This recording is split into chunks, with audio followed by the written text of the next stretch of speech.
Welcome to nation info hub. कैसे हैं आप सभी? जैसा कि आप सभी को पता है कि हम हर हफ्ते आपके लिए लेके आते हैं इंडियन लॉ फॉर ऑल या हिंदुस्तान का कानून सबके लिए। उसी के तहत हमने शुरू किया था कॉन्स्टिट्यूशन पढ़ना और कॉन्स्टिट्यूशन के अलग अलग आर्टिकल्स को हम लोग पढ़ रहे थे। अभी तक हमने 18 आर्टिकल्स कंप्लीट कर लिए हैं। अगर आपने हमारे पहले के वीडियोस नहीं देखे हैं तो आप हमारे पहले के वीडियोस देख सकते हैं और उन आर्टिकल्स को भी समझ सकते हैं। साथ ही साथ अभी जो हम कर रहे हैं वो है आर्टिकल 19 और आर्टिकल 19 के बारे में हमने एक वीडियो से पहले बनाया था, वो आप देख लें। आर्टिकल 19 के पिछले वीडियो को देखने के लिए आई बटन पर क्लिक करें और अगर अभी तक आपने हमारे चैनल को सब्सक्राइब नहीं किया है तो ज़रूर सब्सक्राइब करें ताकि आपको आगे भी कॉन्स्टिट्यूशन के इन आर्टिकल्स को समझने में आसानी हो सके। तो चलिए शुरू करते हैं आज के इस वीडियो को। पिछले वीडियो में हमने आर्टिकल 19 का क्लॉज 1 और क्लॉज 2 देख रहे थे, जिसके तहत हमने उसकी मीनिंग को समझने की कोशिश करी थी और मीनिंग एंड स्कोप्स में आगे जब हम बढ़ रहे थे तो हमने सबसे पहले कंप्लीट किया था फ्रीडम ऑफ प्रेस को, freedom of speech and expression को।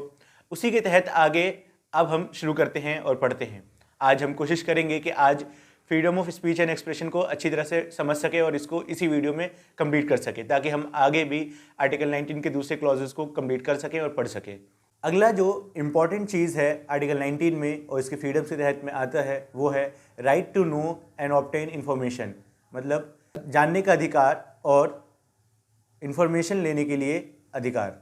Right to know and obtain information या सूचना का अधिकार एक बहुत ही अहम चीज़ है जिस पे सुप्रीम कोर्ट ने एक case UP state versus Raj Naren, और ये था 1975 का केस। इसमें सुप्रीम कोर्ट ने बोला कि right to freedom of speech जो है उसी के तहत आता है right to get information, right to obtain information, मतलब कि सूचना प्राप्त करने का अधिकार वो आता है आपको right to freedom of speech के तहत। साथ ही साथ सुप्रीम कोर्ट ने बाद में बोला कि जो आम नागरिक है, जो भारत का रहने वाला है, उसके पास ये अधिकार है कि वो सरकार से जाके पूछे कि आप किस तरीके से काम कर रहे हैं, आप क्या काम कर रहे हैं, क्या नहीं कर रहे हैं। उनके पास इस चीज़ का अधिकार है कि वो हर चीज़ को जान सके। साथ में सुप्रीम कोर्ट ने ये बोला कि जब तक लोग जानेंगे नहीं, जब तक लोग समझेंगे नहीं कि सरकार कैसे काम कर रही है, तब तक लोगों को पता नहीं चलेगा और जो गवर्नेंस है उसमें अकाउंटेबिलिटी और ट्रांसपेरेंसी नहीं आ पाएगी, मतलब कि पारदर्शिता और जवाबदेही नहीं आ पाएगी जब तक लोग जानेंगे नहीं। तो सुप्रीम कोर्ट ने इस बात को बहुत अच्छी तरीके से वहाँ पे साफ कर दिया कि right to get information is a fundamental right for everyone, मतलब कि हर एक नागरिक के लिए राइट सूचना का अधिकार ज़रूरी है। इसी के तहत आया था राइट टू इन्फॉर्मेशन एक्ट 2005 में, जिसकी वजह से ये हुआ कि आप PIL डाल के सवाल कर सकते हैं और सरकार से उसका जवाब मांग सकते हैं किसी भी चीज़ से रिलेटेड। जहाँ तक आप सिक्योरिटी को क्रॉस नहीं करें या सुरक्षा की सीमाओं को क्रॉस नहीं करें, आप सवाल जवाब कर सकते हैं और जो स्टेट है, जो राज्य है, उसके पास ये ज़रूरी हो जाता है कि वो इस चीज़ का जवाब दे। इसी case UP versus Raj Naren case में सुप्रीम कोर्ट ने बोला आगे चल के, the people of this country have a right to know every public act, everything that is done in a public way by their public functionaries. इस देश के लोगों को प्रत्येक सार्वजनिक कार्य करने का अधिकार है, वह सब कुछ जो उनके सार्वजनिक पदाधिकारियों द्वारा सार्वजनिक रूप से किया जाता है। लोकतंत्र का ये बुनियादी सिद्धांत है। तो ये था जानने का अधिकार जो कि आर्टिकल 19 के क्लॉज 1 में आता है। अब उसी के तहत आगे हम पढ़ते हैं। एक तीसरी चीज़ जो है बहुत ज़रूरी है और वो है right to know the antecedents of the candidate at election, मतलब कि चुनाव में खड़े उम्मीदवारों के बारे में जानने का अधिकार। यहाँ पर एक बहुत ज़रूरी चीज़ हो जाता है क्योंकि हमारे देश में जब तक इलेक्शन नहीं हो तब तक आप नहीं बोल सकते कि एक डेमोक्रेटिक कंट्री है। और हमारा देश जो है, जो हमारा मुल्क है, वो डेमोक्रेटिक है और यहाँ पे हर 5 साल में इलेक्शन होता है अलग अलग चीज़ का। स्टेट के लिए अलग है और सेंट्रल गवर्नमेंट के लिए अलग है।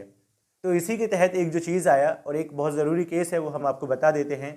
Union of India versus association for democratic reforms, ये केस है 2002 का। इसके तहत सुप्रीम कोर्ट ने बोला कि जो भी वोटर्स हैं, जो भी वोट करने वाले लोग हैं, 18 साल से ऊपर के जितने भी लोग हैं जिनको वोट करने का अधिकार दिया गया है, उनके पास ये चीज़ है, ये फंडामेंटल राइट है या राइट टू इन्फॉर्मेशन है कि वो उनसे जाकर वो जो लोग जो इलेक्शन लड़ रहे हैं, जो चुनाव लड़ रहे हैं, उनके बारे में जानकारी इकट्ठा कर सके, उनके क्रिमिनल पास्ट के बारे में, उनके उससे पहले जो भी चीज़ है, उनके कैसी लाइफस्टाइल है, क्या है, उस चीज़ के बारे में उनसे जानकारी ले सकते हैं।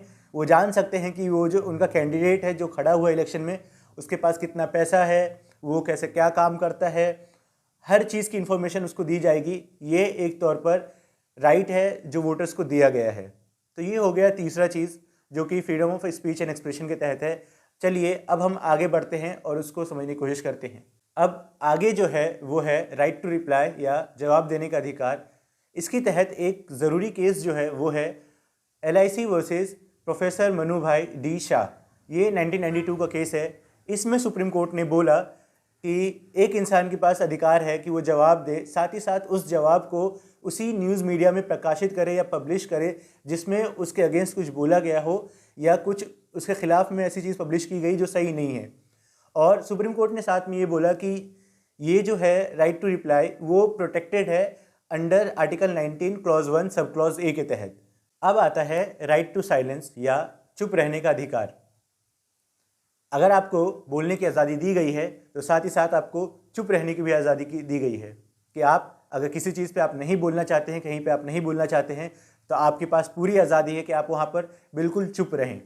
यहाँ पर एक बहुत ज़रूरी केस है और वो है Bijoe Emmanuel versus state of Kerala, और ये केस है 1986 का। इसमें सुप्रीम कोर्ट ने बोला कि अगर कोई बच्चा नेशनल एंथम नहीं गा रहा है on the basis of their religion, अपने रिलीजियस बिलीफ की वजह से, जिस धर्म पे वो मानता है उसकी वजह से नेशनल एंथम नहीं गा रहा है, तो आप नेशनल एंथम गाने के लिए किसी को भी कंपेल नहीं कर सकते हैं, ज़ोर ज़बरदस्ती नहीं दे सकते हैं। आपके पास अधिकार है कि आप चुपचाप रह सकते हैं। सुप्रीम कोर्ट ने यहाँ पर बोला कि if you have a right to speak and right to expression, तो आपको उसके साथ ही है राइट टू रिमेन साइलेंट। मतलब कि अगर आपको बोलने की आज़ादी दी गई है, आपको अपने आप को व्यक्त करने की, अपने आप को बताने की आज़ादी दी गई है, तो आपके पास इस बात की भी आज़ादी है कि आप चुपचाप रहें और कुछ ना बोलें।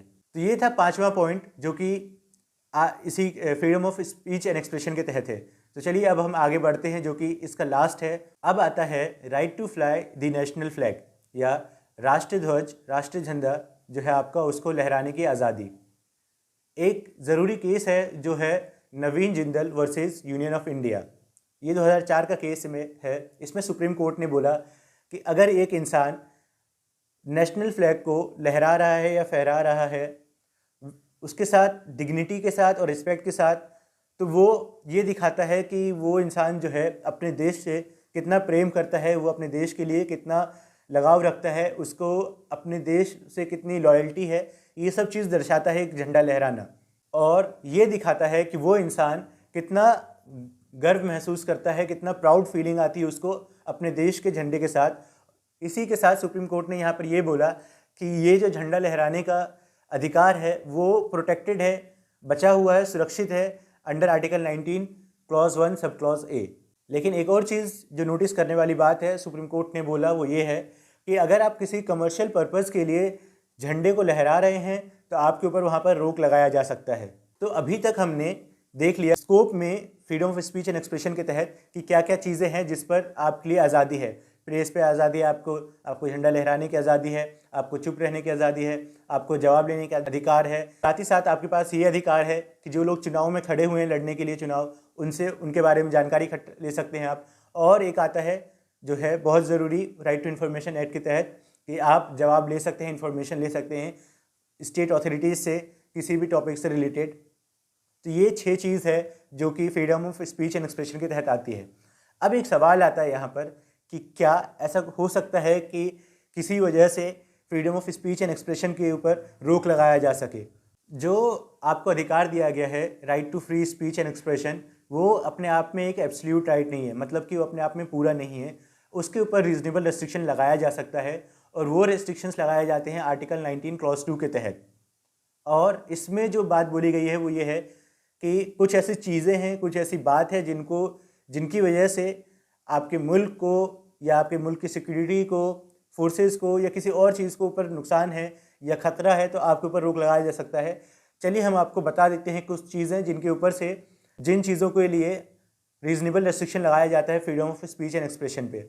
तो ये चीज़ें हैं भारत की यूनिटी पे ख़तरा, या भारत के एकता पे ख़तरा होना, या भारत के जो सिक्योरिटी फोर्सेस है उसके ऊपर कोई ख़तरा होना, या भारत की किसी मुल्क के साथ, किसी दूसरे मुल्क के साथ अच्छे रिलेशन है, अच्छे संबंध है, उसके ऊपर कोई ख़तरा होना, या फिर जो सोसाइटी है जिसमें हम सब रह रहे हैं वहाँ पे उनके मोरालिटी या डिसेंसी पे कुछ खतरा हो, वहाँ पे कोई ऐसी वजह हो कि जिसकी वजह से लोगों के बीच में टेंशन वाला सिचुएशन, या कंटेम्प्ट ऑफ कोर्ट हो, या फिर डिफेमेशन हो, मतलब कि किसी का आपने गलत बोल दिया किसी के बारे में जो बात नहीं होनी चाहिए, या फिर आखिर में है कि किसी अपराध के लिए उकसाना हो।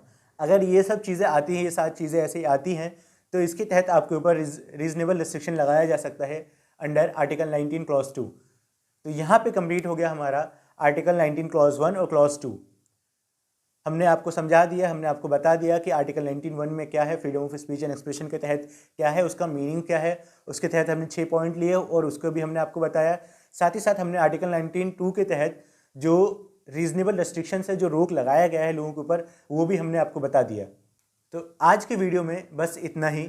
आगे हम कंटिन्यू करेंगे इसी को अगले वीडियो में, और आर्टिकल 19 के दूसरे क्लॉजेस को भी पढ़ेंगे और उसको समझेंगे। Thank you for watching nation info hub. अगर आपको ये इन्फॉर्मेटिव लगा तो आप इसको शेयर करें और हमारे चैनल को सब्सक्राइब करें, और हमारे लिए कुछ सजेशन है आपके पास तो आप इसको कमेंट सेक्शन में लिख के बता भी सकते हैं। आज के लिए बस इतना ही, मिलते हैं अगले वीडियो में।